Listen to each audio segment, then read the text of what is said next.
In a project like Heavenly Sword, sometimes there's one section of development that's overlooked, possibly because you can't see it. Music's the thing that draws you through the game in the same way it draws you through a film. There's an extra layer that's added by sound and then again by music. It kind of brings you into their world.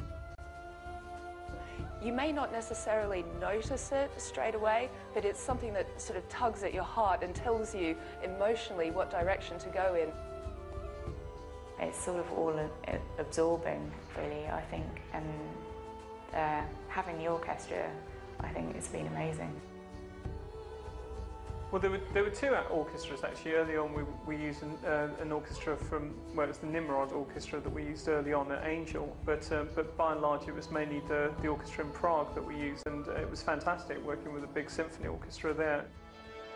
So that's really, I guess, my tool of expressing the language of emotion, and you know, that's how it worked with the orchestra in Prague. It was just about getting the right kind of orchestration as well to create this world that's very unique to the characters of Heavenly Sword.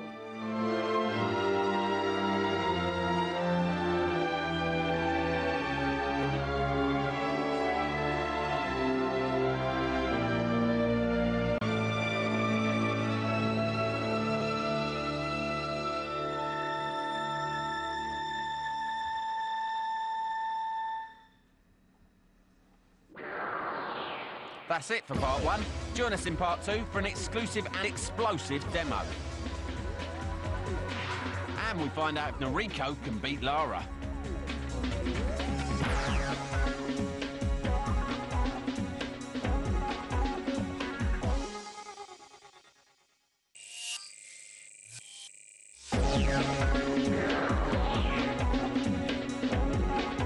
Welcome to our Heavenly Sword special. Here's how to use that special Heavenly Sword.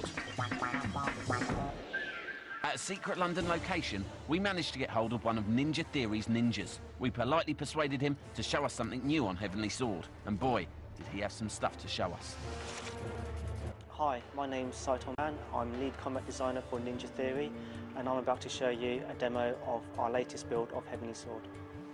Okay, this is a new location in Heavenly Sword where we're in more of a lush environment with lots more greenery. This is about 60% through the game, and here's an encampment of the enemies. So these guys, they're quite tough. They've got a lot of the moves, so I've got to pick particular combos which are going to open them up.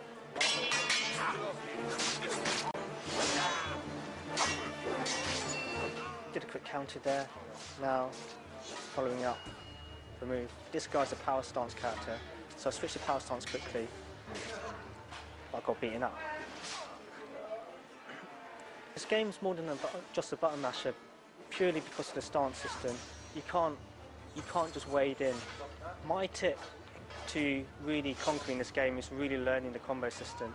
There are particular combos which will open up the enemies, and knowing which ones to use against which enemies is vital to your survival. The second playable character in the game is Kai, Noriko's sister. She's small, she's not very strong, but she's still a force to be reckoned with. She doesn't have any melee, and she operates with basically a crossbow. So hitting the left shoulder trigger, I can go into aiming mode, and I can zoom using the right stick. Pressing square will let me shoot, and again I can after touch the arrow with the 6-axis controller. So if I stand behind an object, she'll naturally just instantly crouch, and that gives me cover from enemy shots. As soon as I press L1, hold on, they're about to fire now, I'll pop up, and I can zoom in, pick a target, and fire at them. And he didn't die. I can take a flaming arrow and take it towards some explosives and take out the guys a lot quicker. So if I go up here, we've got a whole line of them. just wipe them out in one go. And our friendly ninja didn't stop there. He took us right into the final battle of the game to show us how Noriko likes nothing more than grabbing hold of a massive weapon and pounding the opposition into submission. It's all about the hand movements, apparently. Heavenly Sword is first and foremost a combat game, but there are other sections in the game which we use to break up the combat, such as this section here, where you get to use a cannon to defeat the oncoming army. So here I am, we've got barrels rolling down to defeat our fort, and I've got to use a cannon to take them out. So I can continually hit fire and try and gauge the arc, or I can press and hold the fire button and go into aftertouch. And in aftertouch, I can steer the cannonball using the 6-axis controller. The idea here is to prevent your fort from being destroyed by the oncoming army, so I've got to take out the catapults as quickly as possible. It's amazing how she has such control over those large metal balls, almost like she's teasing them into the targets.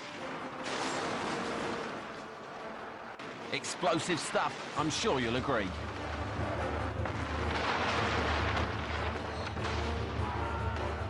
Out of ammunition.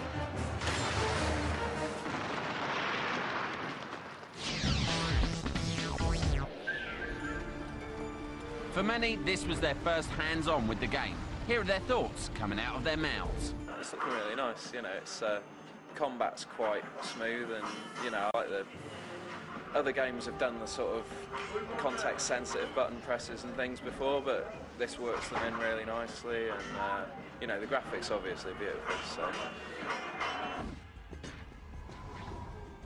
yeah, I had my first hands-on experience with the game today, and really impressed. Combat system seems very versatile. It seems to be a lot about using the right stance in the right situation. I've played the game for about 15 minutes, so I'm a bit early in my opinion, but I think it's a great game. I was astonished by the presentation, and when I played it, it really came together. I think it's going to be a system seller.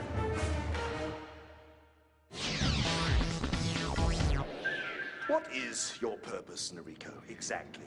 To die valiantly, to shed blood for a worthless cause, perhaps? Well, normally the purpose of a Hollywood actor appearing in a video game is to buy themselves a new car. Andy seems to have nobler intentions, as King Bohan and the story has a weirder beginning.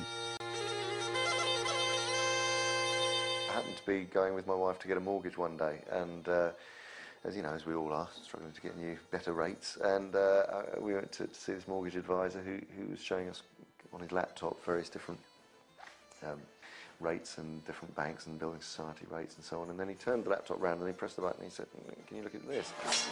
So I started looking at it and I thought, wow, this is great graphics for a bank, for a building society. How interesting! What an interesting way of selling 4.9%.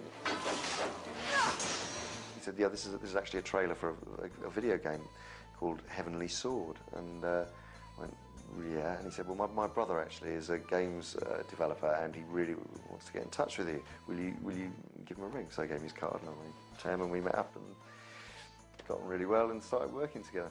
There was a personal side and a public side to King Bohan, but also there's a lot of animal. We used a lot of animal imagery to create. Obviously, you know, the raven's a very important part of his character. Making them real and not just, you know, these are conceptual drawings and, you know, they're supposed to have a vague sort of, you know, we actually made them personal and tried to find, you know, where their souls lay. He's a sort of kind of rather paranoid individual who basically has had a control freak complex all his life, and which stems from him being kind of really not terribly good at school, actually. And so, you know, you kind of build these little minute details into the character that probably nobody, while they're playing the game, will care about. But as an actor, they're all little building blocks. Welcome! What a glorious day this is. All of the characters have big dilemmas. The father of Noriko, Shen, he was kind of ripped apart at her birth, whether he should let her live or not because she was a curse to the tribe. Noriko is an outcast, the heroine, she was an outcast from the tribe. Seeing Kai, this young savant character, being accepted into the tribe before her even. They're very, very strong dynamics. Distraction! They're not sort of, as I say, they're not sort of superficial catchphrase characters. They actually have a real life.